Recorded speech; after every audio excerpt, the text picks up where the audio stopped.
City News is brought to you by East Brewster Lawyers Rotorua, celebrating 100 years of legal excellence and innovation.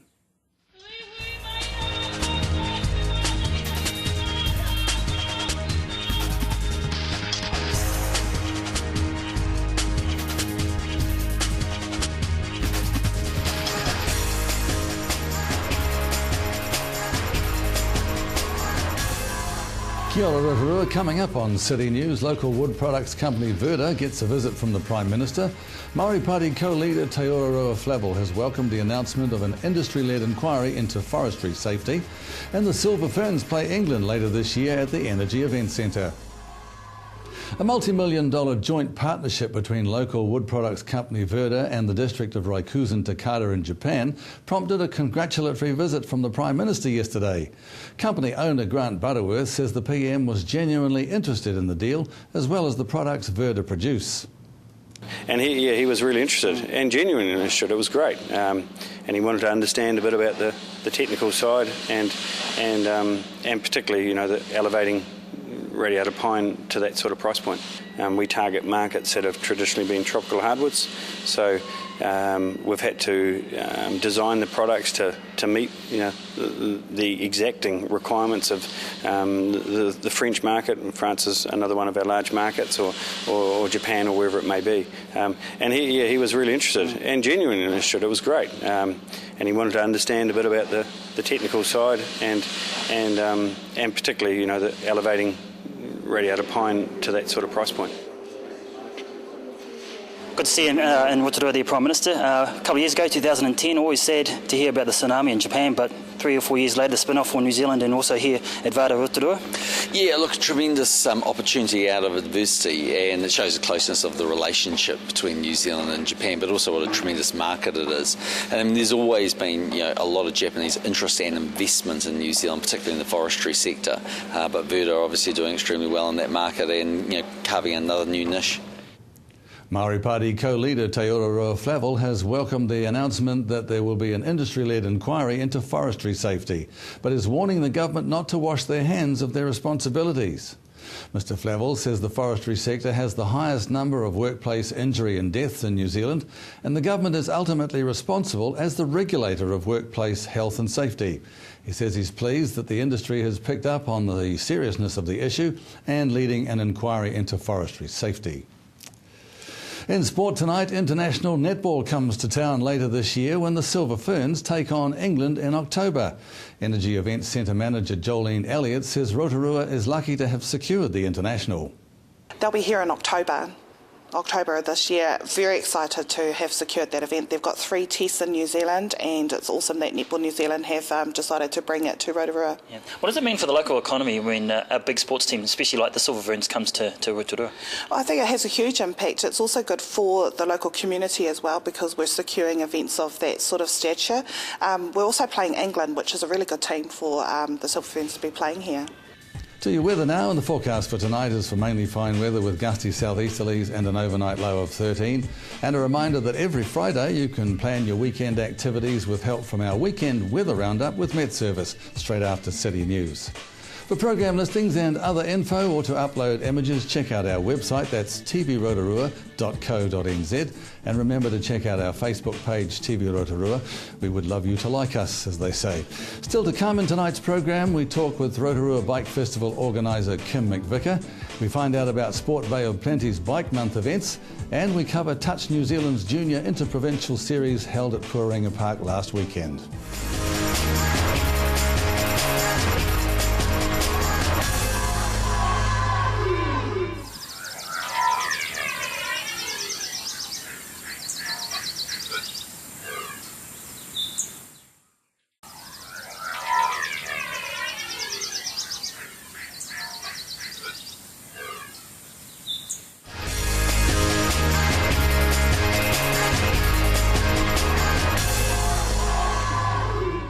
Well, tomorrow, the 1st of Feb, is the very first day of Bike Month, and within Bike Month is the Rotorua Bike Festival. And with me today is Kim McVicker, the lady in charge who's organising it all. Now, Kim, this is your first time organising the Rotorua Bike Festival, isn't it? Yes, yeah, this is my first year of organising it. So basically what my role is I oversee putting all the event organisers into different time slots, which makes the festival one whole.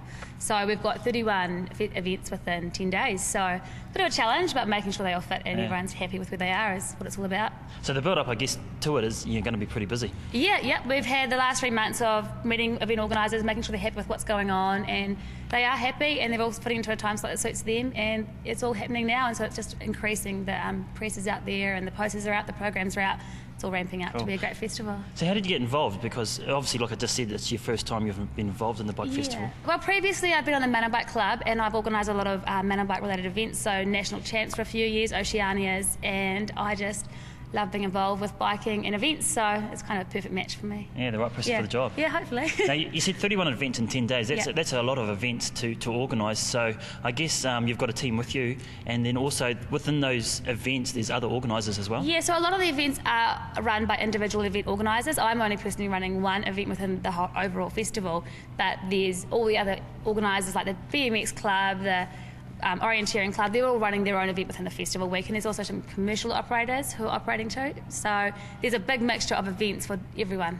It's a great mix. Cool. So when you say mixture, are you talking about there's stuff for locals, there's national things as well? Yeah, so we've got a few. So we've got 10 days. We've got 2 weekends on either end of those 10 days. And for the weekends, there's commercially related events. So there's national champs, which is where we have the best cross country, the best downhillers in town to fight it out for the national champs, which is a big thing for them to take overseas. They get a national champ jersey. Have we got any locals that are involved in that, in the national champs? Yeah, we've got Dirk Peters, Carl Jones, Sam Shaw. They're all top international and Kiwi riders, so they'll be there fighting it out to take that jersey with them for their international travels. Now, we've had Carl on the show before, Carl Jones. Is he going to be involved with his team? He will be involved in the NZXC race team. Yep, so I think him and Dirk are also within that team, so they'll be there as a team, but also racing each other to the bitter end. So it should be a good race, and it's in a great section of the forest. They've built a new track for it called Boulder Dash, which is quite challenging, and it's boulders basically, and they ride down the boulders, and it's going to be a lot of fun. So there's plenty of spectator points for that to happen too. I'm just picturing that right now, riding down boulders. Have you done it yourself? No, I need to man up and do that, but I've definitely walked down that boulder, dropped my bike down, but it's definitely something I need to get to myself. Yeah, cool. All right, for the ones that are a little bit more subdued, for the locals, what's involved for them? Yeah, so during the week there's lots of local type events, and on the weekends, for example, there's Frocks on Bikes, which is where the ladies meet at the Redwoods and they ride the Sulphur Point track to the Lakeland Queen. Then they have high tea on the Lakeland Queen after that. So that's a really nice, really cruisy ride, and that's something that everybody can get along to and check out. There's events like Tykes on Trikes with little ones, about 2 to 4 year olds come to the Village Green on Wednesday, which is the 19th, and they have a little obstacle course and they ride around and they have the time of their lives. So that's something for the littlies. There's road cycling races on Tuesday evening at the opposite the airport. It's a little criterion for there. There's just something for everybody, which is great. Let's go back to the Frocks on Bikes. Now, that's a free event, but for the high tea on the lake, yes, Lakeland there's a cost for that. So that's about $10, but all the information about the individual events is on the website, which is www.rotoruabikefestival.com. So you can go on there, and it's got every day of the festival, and under that there's every event which is on, and also the event organiser if you want to know any more information or if you'd like to volunteer at any of those events. Now there's also a calendar, Kim, where people can see what's happening during the month. Where can they find those calendars? Yeah, so those calendars are in every bike shop around town. They've got a full list of where the events are, all the locations, a big map of Rotorua. They're in all the bike shops, Eyesight, Redwoods Information Centre, basically anywhere you think if you were involved in biking you'd go, there'd be a program there for you. They can also be downloaded on the website, again, which is www.rotoruabikefestival.com, and you can have your own copy. Cool. Yeah. Now, you're involved in one event, aren't you? Are you going to actually take part as well? Yes, I'm involved in the Ladies Shuttle Night. So on that night we have probably 60 to 70 ladies on the shuttle bus, and we'll have a bake-off. So we'll have, everyone brings a big cake of the forest, of a bike, or of something bike-related, and we have a competition at the top of the forest as to the best cake, and then we just eat them all and go riding. Are you serious? You eat the whole lot? We eat as much as we can within one night. So yeah, so we do that, and then we go riding, and it's just a good way to get ladies out there. There's a lot of ladies events actually throughout the 10-day festival, so it's really neat. On the Tuesday evening there's a ladies group ride, which is at Waipara, and it just goes all these different levels of riders get riding and go riding together in the forest. Got any final advice for anybody at home who may be a little bit scared about getting involved in mountain biking? Just have a look at the program, see what you might like, and just get involved. You can get involved. You can get involved as a competitor. You can get involved as a spectator. There's plenty of options for everybody. Plenty of things just to take the kids down to for the weekend and have a look at what's going on. National champs, some great riders in town, lots of little kids events throughout the week, and just general lots to do, lots to watch, lots of good excitement in town. Good advice. Thanks, Kim. Cool. Thank you.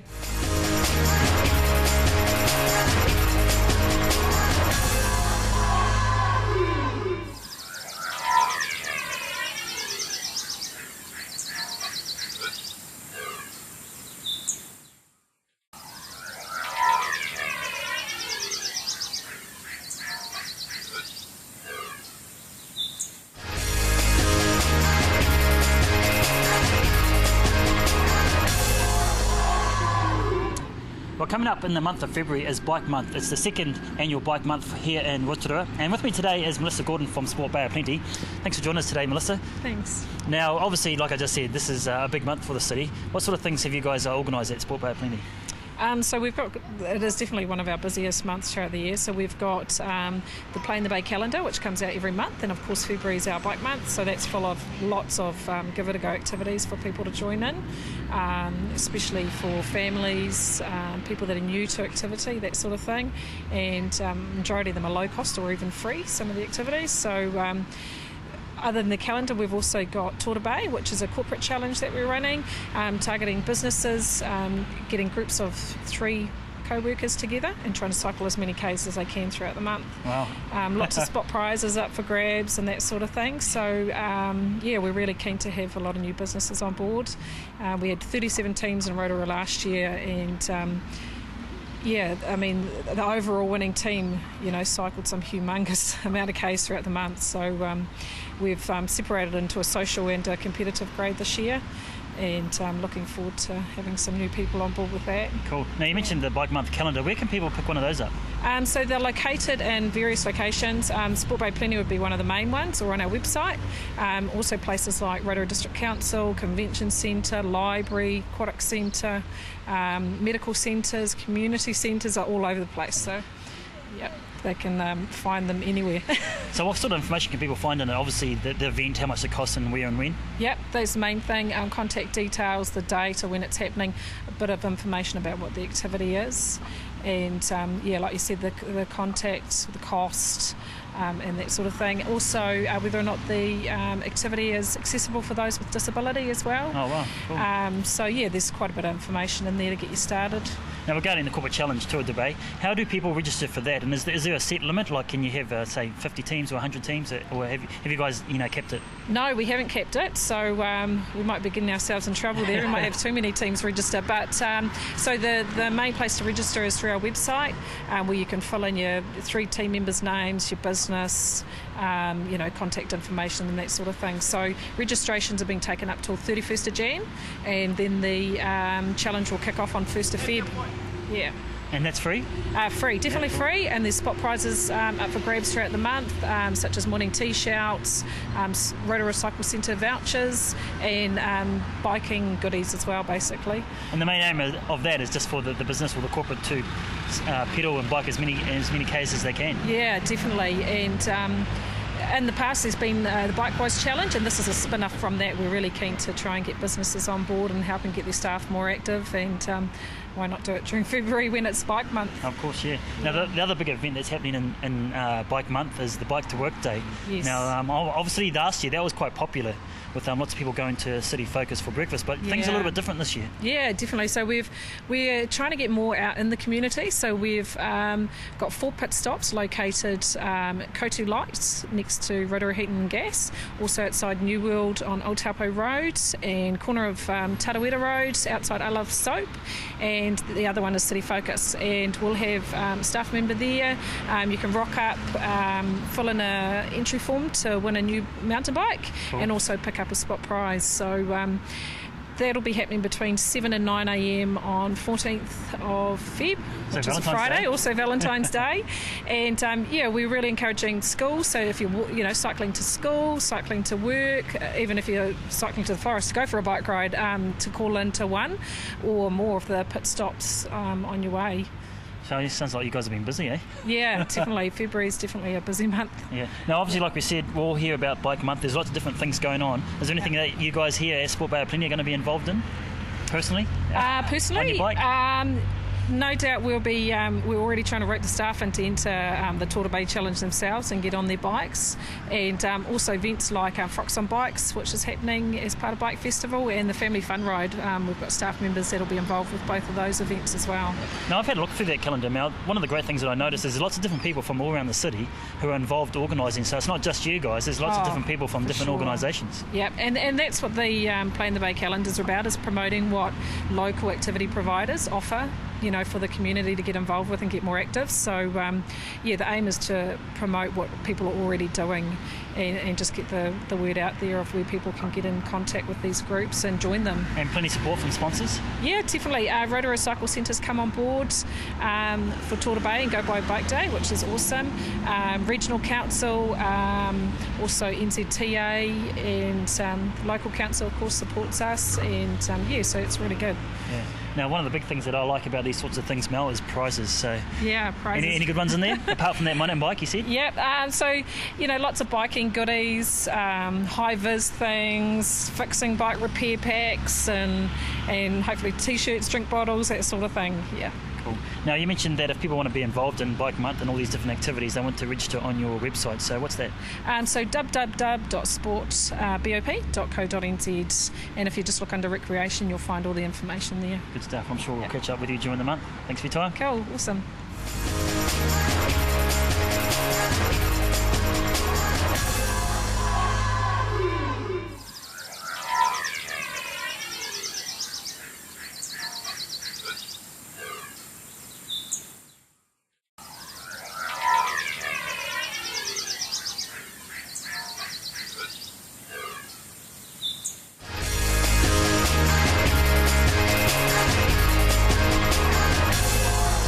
Last weekend, Touch New Zealand held their junior interprovincial series at Puarenga Park.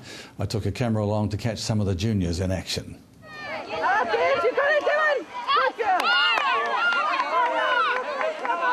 What we're seeing here today is actually literally huge in terms of the number of teams, etc. So a fairly good indication, I guess, Pam, that Touch is alive and well throughout New Zealand. Definitely. In the junior sector here, this is just one of our events at this age group, the under 9s to 13s, and there's 72 teams here today from just the mid to North Island, right up to Te Tai Tokerau, so it's a really good turnout.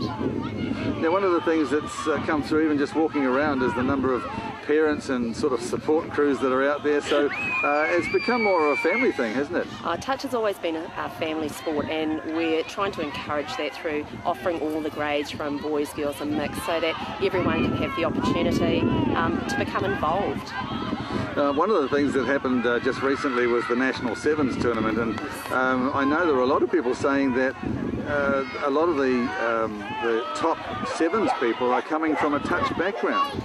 Well, there's a huge number of players, coaches, very similar skills, obviously minus the contact, but very similar skill sets. So it's a real complementary sport for touch players as they pathway up through the elite sports system. Now, one of the other aspects that we see out there today are the hard-working referees. How they are all wearing uniforms, etc. So that's another phase of the fact that it's well organised. Oh, it's a very structured system with our referees. Whilst they're all volunteers and they give up their own time, and a lot of the provinces are supporting them to come to these events, there's a lot of development that goes on within each province to continue the growth for the referee sector. Now, we're going to be talking to Ira from the local scene, and one of the things you're doing as Touch New Zealand is sort of not delegating it, but passing the running of the tournaments on to the regions, and that's got to be a good thing to keep it local? I think it's a great thing to keep it local, not just for everyone's local councils, but for the growth of our tournament area, to have people that learn skills and have a good skill set coming through and know how to deal with the public at general and the kids, and just about running an event this size. I've taken my hat off to Ira to pick this up for the first year. It's a huge accomplishment that it's gone off so well. Well, Ira, thanks for taking the time out of your busy organising of this huge tournament. So just describe for us what the tournament is, IPS I think. Yeah, Northern Region Junior IPS, it's Interprovincial Series it stands for. There's a lot of organising that goes into something like this, I'm sure, and I know you're no stranger to touch tournaments, etc. So how big in comparison with, I guess, the rest of the country and also what you've done in the past, how big is this? One of the biggest, 72 teams, which equates to about 900 odd players, and that's without the coaches and managers and referees and supporters, of course, because with the age group being under 9s to under 13s, they bring with them, if not one, then two parents per child. So really huge event. And an ideal venue, describe that for us. It's perfect, isn't it? Yeah, we're very lucky to have this venue available to us. We needed 14 fields. Also, this event we're trialling half-size fields for the under 9s. So we've got 5 of those, which are fully marked, just like the ordinary normal-sized fields, and then we've got 9 full-size fields running. And one of the things we mentioned to Pam Hyde before was the fact that there are a lot of spectators, a lot of families, a lot of umbrellas, chili bins and the like. It's a family day out, something like this. It is. It's a fantastic event. The benefits for us in Rotorua and Bay of Plenty, of course, are that our youth teams are actually running food stalls. They're helping out with the marshalling, they're doing the security at nights. So it's a fundraising event for them, as well as supporting their younger siblings and other whānau members. And that was Ira Takani, the Rotorua Junior Coordinator for Touch New Zealand. If you'd like to see the City News show again, visit our website tvrotorua.co.nz. To call the station and talk with one of our team, you can call 0734 88 984. Thanks for watching and having us at your place. Have a great weekend from Aria. Supporting local content so you can see more of New Zealand on air. City News was brought to you by East Brewster Lawyers Rotorua, celebrating 100 years of legal excellence and innovation.